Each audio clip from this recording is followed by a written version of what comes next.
Whispers on the wire, voices in the cloud. Her hand over trust, describing ditto shroud. They watch us closely, gather footprints, promise to shine. Soon they fade in thin air, accountability wafts away. They hide in shadows all around. Snatch our secrets without a sound. Promises break like shattered glass. While we watch as time flies past. In their hands now, who can see that I lost my me? Just a fire's like a blown explosion.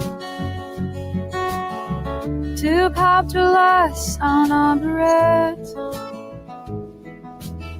Into the starry words that high, the pentagon you alone. Silent on the beforehand. I spot the cropping athlete, I live beside this tree. In their hands now, who can see that I lost but not me?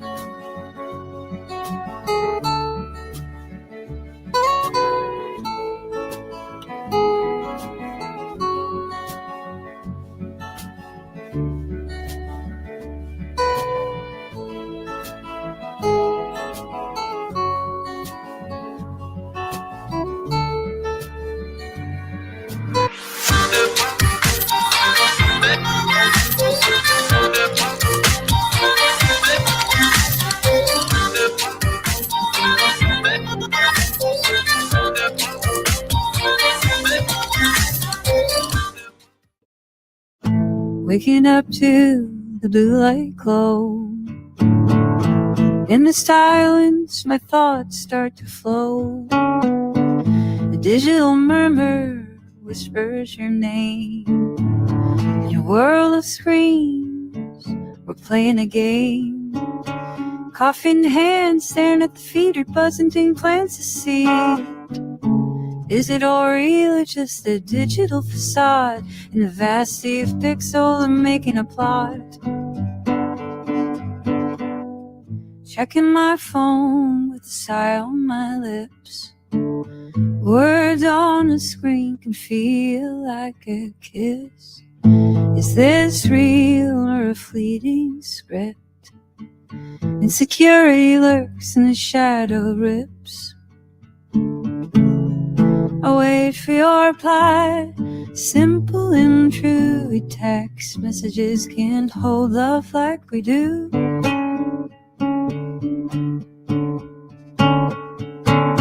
The notification buzzed as my heart skips a beat, wondering if your words will offer retreat. Behind every word, stories untold.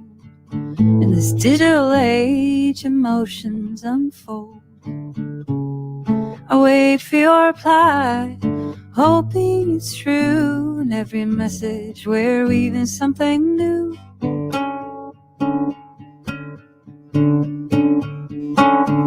Just one small bubble, it's all it takes to calm the fears, to mend the breaks.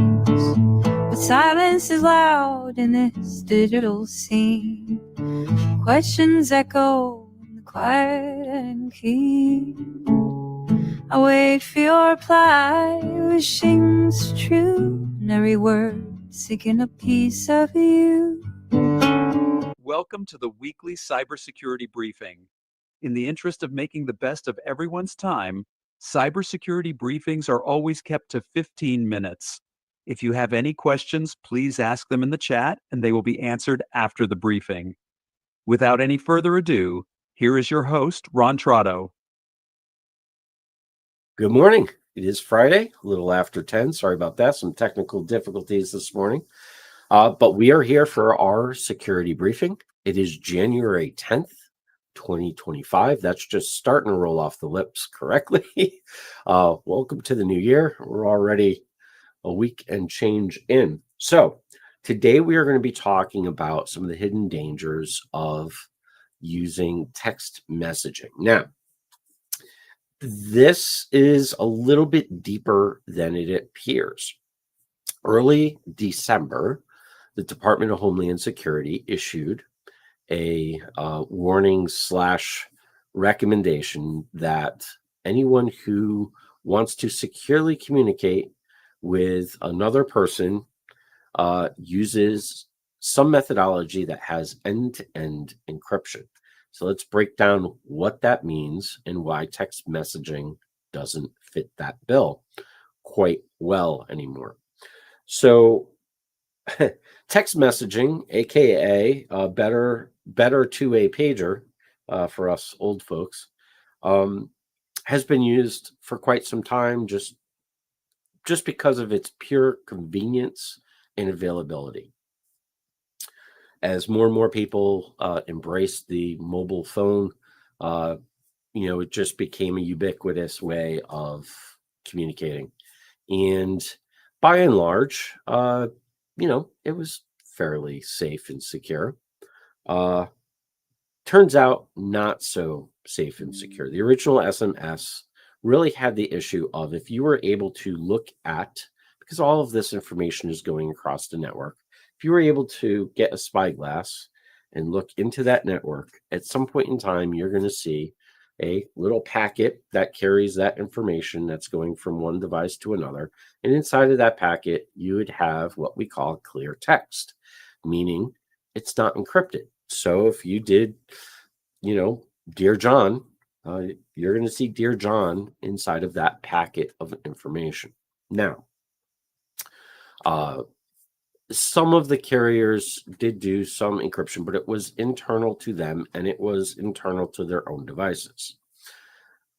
Let's roll back from now, maybe 6 months or so. You'll probably saw RCS pop up inside of your messaging client inside for texting, which is just a fancy way of saying we're going to encrypt the information. Now, here's the caveat with that.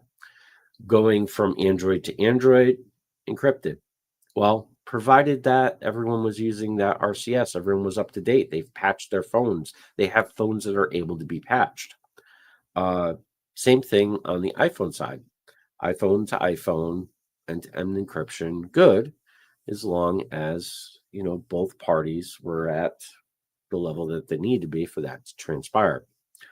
Until very recently, Android to Apple and Apple to Android did not. They were not able to do end-to-end encryption. Here's the problem with this. We really don't have a effective means of saying, hey, if this isn't encrypted, don't send the message. Kind of would have to throw out the baby with the bathwater at that point. And by that point, it's kind of already too late.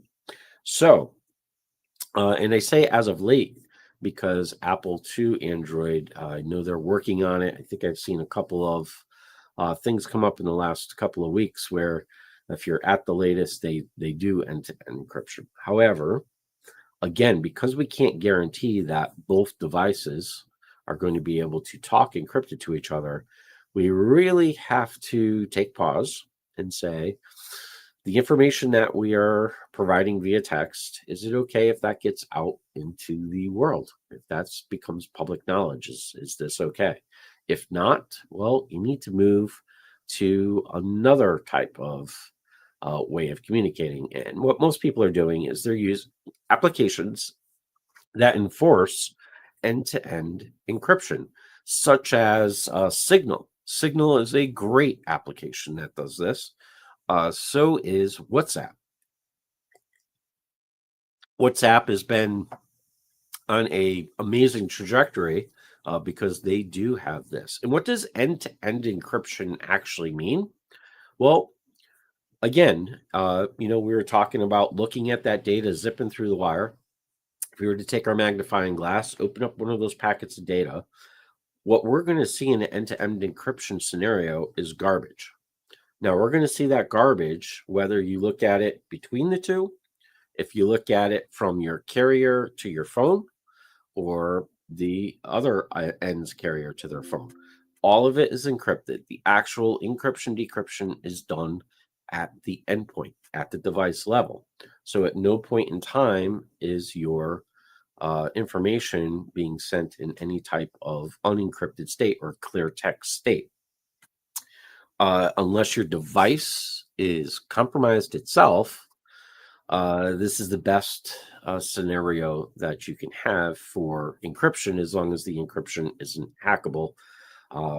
We could talk about that another day, but for purposes of this conversation, we're going to consider that to be safe if you're using a WhatsApp or Signal.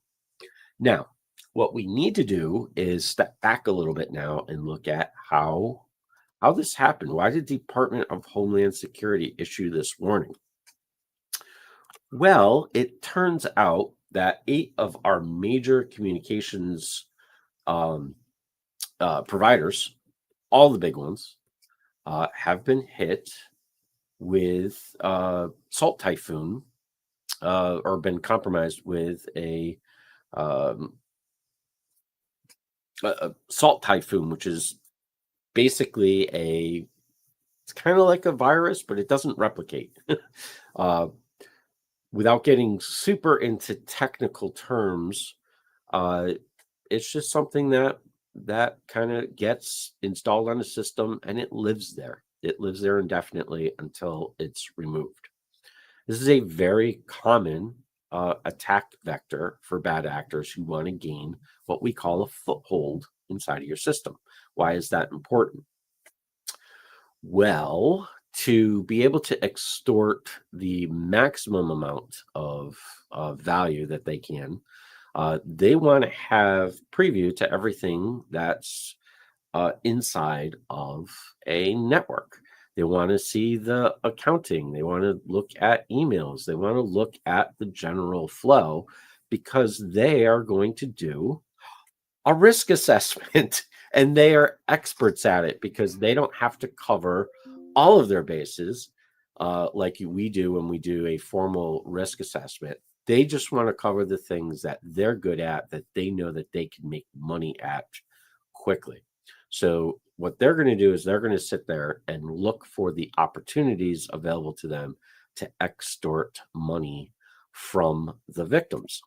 In this case, these are Chinese operators. So our government got involved very quickly, because guess what? It's now a matter of national security.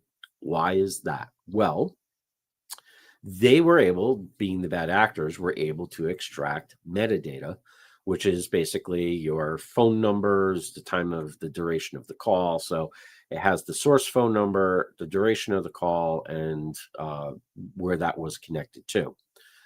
Maybe a little bit more information, but officially that's what we've been told. So where does the text messaging come in? Well, if you know technically where thing is sourced and where it's going, and you have access, maybe you could do a couple of database queries and figure out what those messages are. So obviously, it is not a good pose for cybersecurity, or for national cybersecurity, to be able to query where government phones are, who they're talking to, when they're talking to it, for how long they're talking. Probably not a good thing to have as public knowledge. So this became a matter of national security. How does this apply and affect or impact small business? Well, number one, if your small business uses text messaging to communicate, it is important to realize that if you're sending sensitive data, don't. Make sure you're using something that has end-to-end encryption. And again, Signal and WhatsApp are 2 perfectly good apps to use for this. Second, we need to really look at this use case, because again, yes, this was a national sponsored attack. But researchers think that this attack was put in place, at least one specific carrier, since 2022, and it lied there. Now, carriers are not slouches when it comes to cybersecurity. They do a lot of the things right. They have some federal mandate to do some things right, but they have to have the general overall purpose and format of doing things right as a corporation. Now, whether they do or not, we can talk about that for days and days. But by and large, especially, Verizon actually releases a cybersecurity report every year because they are very vested in cybersecurity. They look at this. They have a whole division of their company that's dedicated to this and are considered some of our industry thought leaders in terms of predicting what types of attacks and what's kind of going on. So they're aggregating data and reporting on it. Typically, if you're doing that, you have some good roots in that area in terms of your knowledge. And yet they were attacked. But again, as a small business, we're not targets of national hacking efforts, right? Well, maybe not. But the same tool, the same approach, the same vector is used all the time because the bad guys want to get into our systems to figure out where they can get the most money from. So although this is a national security thing, they're just using the same well-known, documented, used over and over methodology of getting something into that system to have, again, a foothold. And it's important that we as small businesses have plans in place. Even if we're unable to detect the foothold immediately, as long as we have, again, I'm coming back to that ship with the bulkheads, as long as we have bulkheaded our ship and we've done appropriate planning, we're going to contain that exposure. Now,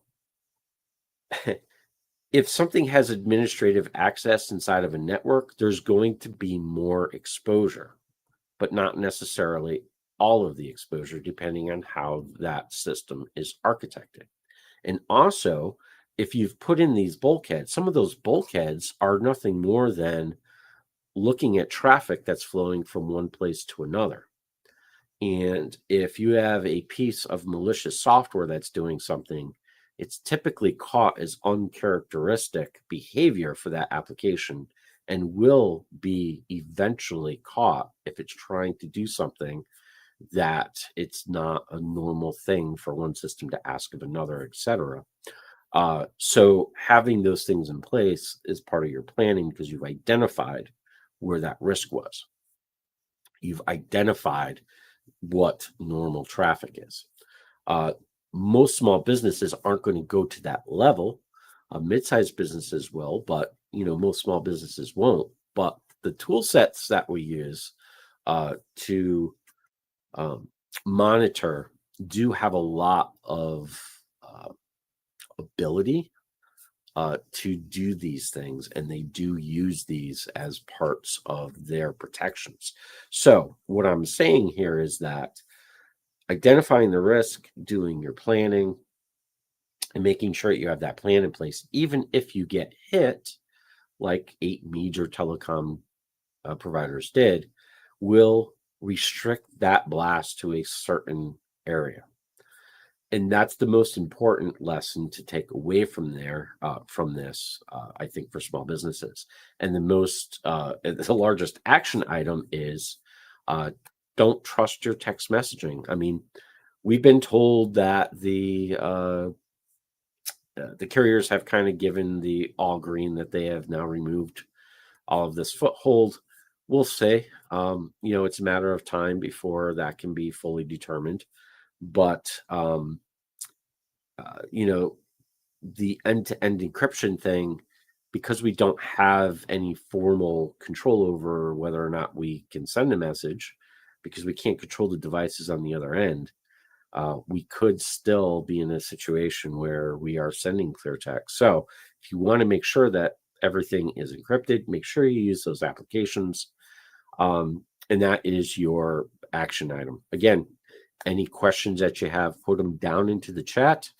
We are running a little over today because of some technical difficulties, so I'm not going to get a chance to stay on too much longer, full schedule, but we will definitely address any of your questions down below. Have a wonderful week. We will see you next Friday at 10 a.m. Have a great week, everyone.